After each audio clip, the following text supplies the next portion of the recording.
ஓம் ஸ்ரீ பிரித்யங்கரா தேவியே போற்றி போற்றி. நல்லதே நினைப்போம், நல்லதே நடக்கும். சக்தி பிரித்யங்கரா குழந்தைகளுக்கு இந்த தாயின் ஆசீர்வாதம் என்றுமே முழுமையாக கிடைக்கட்டும். இல்லையே, சில நாட்களாகவே உன்னுடைய துணையின் நடவடிக்கைகளை கண்டு மனம் குழப்பத்தில் நீ இருந்து கொண்டிருக்கிறாய். என் குழந்தைக்கு உன்னுடைய துணையானது செய்கின்ற செயல்கள் எல்லாமே கொஞ்சம் வித்தியாசமாக தெரிகின்றது. முன்பெல்லாம் இவர்கள் இப்படி இல்லையே, இப்பொழுதெல்லாம் ஏகப்பட்ட மாற்றங்களை தினமும் நமக்கு காண்பிக்கிறார்கள். நம்மிடத்தில் பேசுவது குறைந்து விட்டது. மனம் விட்டு எந்த விஷயத்தையும் சொல்வதில்லை. நம்முடைய மனதில் என்ன இருக்கிறது என்பதையும் கேட்பதில்லை. நாம் தனியாக இருப்பது போல் அல்லவா இங்கே இருக்கிறோம் என்பது போன்ற ஒரு உணர்வு என்னுடைய குழந்தை உனக்கு ஏற்பட்டு விட்டது. என் தங்கமே, யாரிடமும் சொல்லாமல் நீ உன்னுடைய கண்களின் ஓரத்தில் வருகின்ற கண்ணீரை துடைத்ததை உன் அம்மா நான் கண்டுவிட்டேன். அதனால்தான் இப்பொழுது இந்த தாயானவள் உன்னிடத்தில் பேச வேண்டும். உன் வாழ்க்கையில் உன்னை சுற்றி நடப்பது பற்றி என்னவென்று உன்னிடம் சொல்லிவிட வேண்டும் என்று வந்திருக்கிறேன். உன்னுடைய சந்தேகத்தில் உண்மையாகவே நியாயம் இருக்கிறது. ஏனென்றால் அவருக்குள் மாற்றம் ஏற்பட்டது உண்மைதான். ஆனால் அது மற்றவர்களால் ஏற்பட்டதா அல்லது வேறு யாரேனும் அவர் மனதை கெடுத்து விட்டார்களா என்பது போன்ற உன்னுடைய குழப்பங்களுக்கு இன்று தெளிவான பதிலை தான் உன் அம்மா கொண்டு வந்திருக்கிறேன். என் தங்கமே, நீ நம்பினாலும் நம்பாவிட்டாலும் அம்மா சொல்வது மட்டும்தான் உண்மை என்பதை நீ புரிந்து கொள்ள வேண்டும்.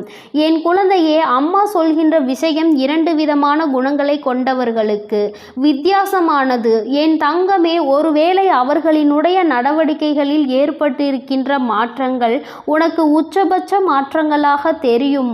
ஒருவேளை வேறு யாரோடும் அவர்களுக்கு தொடர்பு இருக்கும் என்ற சந்தேகம் உனக்கு இருக்குமாயின் என் தங்கமே, அதை தீர்த்து கொள்வது மிகவும் நல்லது. அதே நேரத்தில் அவர் எப்பொழுதுமே அவரின் வேலையில் கவனமாக இருந்து கொண்டிருக்கிறார்கள். எல்லா விஷயங்களையும் சொல்வது இல்லை. அவருக்கு ஏதோ ஒரு பிரச்சனை இருக்கிறது என்பது போன்ற உணர்வு உனக்குள் இருக்குமானால் உனக்கு இந்த அம்மா சொல்கின்ற வாக்கு நிச்சயமாக புரியும்.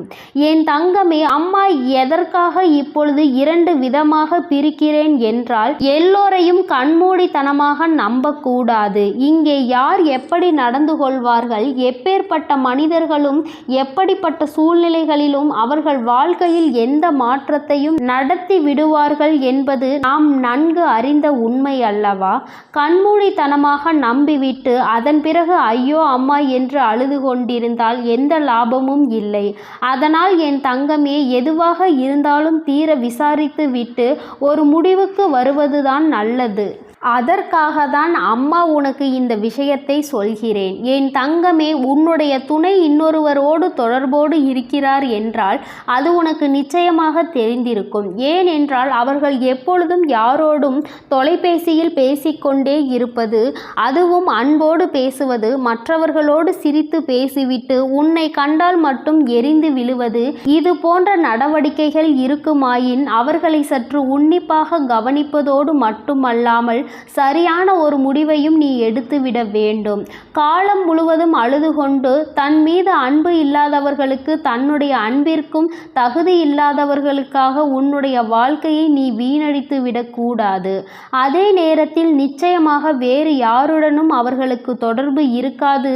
என்னை தவிர அவர்கள் வேறு யாரையும் நினைக்க மாட்டார்கள் என்ற நம்பிக்கை உனக்குள் இருக்கும் பட்சத்தில் நிச்சயமாக அம்மா சொல்கின்ற இந்த விஷயத்தை நீ சரியாக புரிந்து கொள்.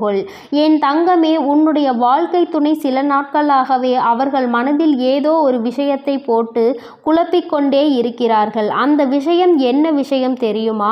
அவருக்கு சில நாட்களாக ஒரு நெருக்கடி ஏற்பட்டு இருக்கிறது. அந்த நெருக்கடி பணம் சார்ந்த நெருக்கடி தான். என் தங்கமே, பணம் அதிகமாக தேவைப்படுகிறது. ஆனால் போதிய வருமானம் இல்லை. குடும்பத்தை சமாளிக்க முடியவில்லை. எப்பாடு பட்டு உருண்டு புரண்டு எழுந்தாலும் பணம் போதிய அளவில் கைக்கு வந்து சேர்வது இல்லை. அதனால் எப்படி இந்த வாழ்க்கையை நடத்துவது என்று ஒரே குழப்பம். நம்மை நம்பி இருப்பவர்களுக்கு போதிய வசதிகளை நம்மால் செய்து கொடுக்க முடியவில்லை என்ற கவலை. செல்கின்ற இடத்திலும் அங்கே ஏகப்பட்ட பிரச்சனைகள். வேலையில் மன நிம்மதி இல்லை. எங்கு சென்றாலும் பிரச்சனை. எதை தொட்டாலும் அங்கு அது சரியாக வருவது கிடையாது. வீட்டிற்கு வந்தால் சில நேரங்களில் நீ பேசுகின்ற வார்த்தைகள் அவர்கள் மனதை காயப்படுத்தி விடுகிறது. அதனால் சில நாட்களாக அமைதியாக இருக்க வேண்டும். அமைதியாக இருந்தால் மட்டும்தான் நம்மால் ஏதேனும் முடிவினை எடுக்க முடியும். நம்முடைய குடும்பத்தை காப்பாற்ற வேண்டும் என்கின்ற உணர்வோடு அவர்கள் இருக்கிறார்கள். என் தங்கமே, இப்பொழுது உனக்கு ஒரு சந்தேகம் இருந்திருக்கும். அம்மா, நீ சொல்கின்ற விஷயம் ஆண்களுக்கா அல்லது பெண்களுக்கா என்று. என் தங்கமே, இருவருமே இப்பொழுது குடும்பத்தின் பாரத்தை சுமக்க தொடங்கி விட்டார்கள். அதனால் நான் சொல்கின்ற விஷயம் இருவருக்குமே பொருந்தும் என்பதை நீ புரிந்து கொள்ள வேண்டும். குடும்பத்தில் வேலை செய்வது ஆண்கள் மட்டுமே என்று நினைக்க முடியாது அல்லவா? அவர்களுக்கு சமமாக பெண்களும் இப்பொழுது உழைக்க தொடங்கி விட்டார்கள். குடும்பத்தின் பொறுப்பை அவர்களும் தூக்கி சுமக்கிறார்கள். அதனால் அம்மா சொல்வது இருவருக்குமே பொருந்தும். ஆண் குழந்தையாக இருக்கும் பட்சத்தில் தன்னுடைய துணை என் மீது நிச்சயமாக ஏதேனும் சந்தேகம் இருக்குமாயின் அதற்கு இந்த விஷயம்தான் பொருந்தும். பெண் குழந்தையாக இருக்கும் பட்சத்தில் தன்னுடைய கணவனின் நடவடிக்கைகளில் சந்தேகம் இருக்குமானால் அவர்களுக்கும் இதுவே பொருந்தும். என் தங்கமே, அதனால் யாரையும் இங்கு பிரித்து பார்க்க வேண்டாம். எல்லோருடைய வாழ்க்கையிலும் பிரச்சனைகள் மட்டுமே வேறு தவிர பிரச்சனைகள் இல்லாதவர்களின் வாழ்க்கை என்று எதுவும் இல்லை என்பதை நீ புரிந்து கொள்ள வேண்டும். என் தங்கமே, குடும்பத்தின் சூழ்நிலையை புரிந்து கொண்டவர்கள் ஒருபோதும் தன்னுடைய நிலையில் இருந்து தவற மாட்டார்கள். வேறு உறவை நாடி செல்ல மாட்டார்கள். அதில் என்ன சந்தோஷம் இருக்க போகிறது? தன்னுடைய குடும்பத்தை, தன்னை சார்ந்தவர்களை, தன்னை நம்பி இருப்பவர்களையும் காப்பாற்றுவதுதானே அவர்களின் தலையாய கடமையாக இருக்க போகிறது. என் தங்கமே, அதனால் உனக்கு அந்த சந்தேகம் ஒரு நாளும் தேவை கிடையாது. உன்னையும் உன்னுடைய குடும்பத்தையும் எப்படி தூக்கி சுமக்க போகிறோமே என்ற மனபாரத்தை உள்ளே வைத்து கொண்டுதான் அவர்கள் இறுக்கமாக இருந்து கொண்டிருக்கிறார்கள். வாய்விட்டு பேச வேண்டும் என்று நினைத்தால் உன்னுடைய கருத்து ஒன்றாகவும் அவருடைய கருத்து வேறாகவும் அல்லவா இருக்கிறது. அதனால் அவருக்கு ஏற்றாற் போல நீ பேசி அவருடைய மனநிலையை உன்னுடைய வழிக்கு கொண்டு வர வேண்டும். வாழ்க்கையில் என்ன பிரச்சனை இருந்தாலும் இரண்டு பேரும் சேர்ந்து சமாளித்து கொள்ளலாம். நீங்கள் மட்டும் உங்களுடைய மனதில் இருக்கின்ற எண்ணங்களில் இறுக்கமாக வைத்திருக்க வேண்டாம். எதுவாக இருந்தாலும் பேசிக்கொண்டு அதற்கான தீர்வினை இருவரும் சேர்ந்து முடிவெடுக்கலாம் என்று ஆறுதல் வார்த்தைகளை அமைதியாக உட்கார்ந்து பேச வேண்டுமே தவிர சந்தேகத்தோடு ஒரு நாளும் அவர்களை பார்க்க கூடாது. உன்னுடைய கனிவான வார்த்தைகள் ஒருவேளை தவறாக செல்ல நினைத்தாலும் கூட அவர்களை நல்ல வழிக்கு அழைத்து கொண்டு வந்துவிடும்.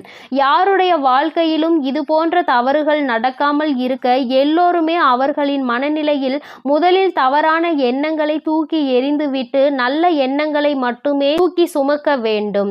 எப்பொழுதுமே இந்த வாழ்க்கையில் நடக்கின்ற விஷயங்கள் எல்லோருக்கும் ஒரு விதமான மனக்குழப்பத்தை தான் தர செய்யும். ஆனால் அந்த நேரத்தில் நீ சரியான முடிவினை எடுத்துவிட்டால் வாழ்க்கை முழுவதும் உனக்கு சந்தோஷம் நிலைத்திருக்கும் என்பதை மறந்துவிடாதே. மற்றவர்களின் பேச்சினை கேட்டு தேவையில்லாத விஷயங்களுக்காகவோ சந்தேகப்பட்டு வாழ்க்கையில் நடக்கவிருக்கின்ற நல்ல நிகழ்வுகளையும் நல்லதொரு நேரத்தையும் நீ தொலைத்துவிட்டு பின்னால் ஐயோ என்னுடைய வாழ்க்கையே போய்விட்டதே என்று அழுது புலம்பாதே. வாழ வேண்டும் என்று நினைக்கின்ற நேரத்தில் இந்த வாழ்க்கை உன் கையில் இல்லாமல் போயிருக்கும். அதனால் எதுவாக இருந்தாலும் தீர விசாரித்து அவர்களுக்கு மன ஆறுதலை கொடுத்து நீ வாழ்க்கையை சந்தோஷமாக நடத்த வேண்டும். அம்மா சொல்வது மட்டும்தான் வாழ்க்கைக்கான யதார்த்தமான உண்மை என்பதை நீ புரிந்து கொள். யாரிடத்திலும் எந்த விஷயத்தையும் உன்னுடைய வாழ்க்கைக்கான அறிவுரையாக கேட்டு பெறாதே. அதிலும் குறிப்பாக உன்னுடைய துணையின் நடவடிக்கைகளை மற்றவர்களிடத்தில் பகிர்ந்து கொள்ளாதே.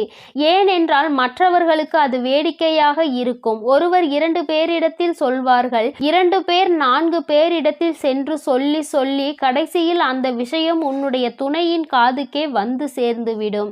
மேலும் மேலும் பிரச்சனைகள் தான் அதிகரிக்குமே தவிர ரகசியம் என்ற ஒன்றை நமக்குள் இல்லையே என்று மனவேதனை ஏற்பட்டுவிடும். அந்திடத்தில் எல்லாவற்றையும் புரிந்து நடந்து கொண்டால் உன் வாழ்க்கை எப்பொழுதும் சந்தோஷமாக மட்டுமே இருக்கும். என் செல்ல குழந்தையே, இந்த வராகி அம்மாவினுடைய ஆசீர்வாதங்கள் உனக்கு எப்பொழுதும் முழுமையாக இருக்கிறது.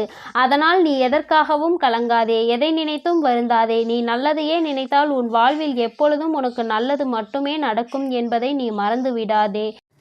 என் அன்பு குழந்தைக்கு இந்த சக்தி பிரித்யங்கராவின் அன்பும் ஆசீர்வாதமும் முழுவதுமாக கிடைக்கும்.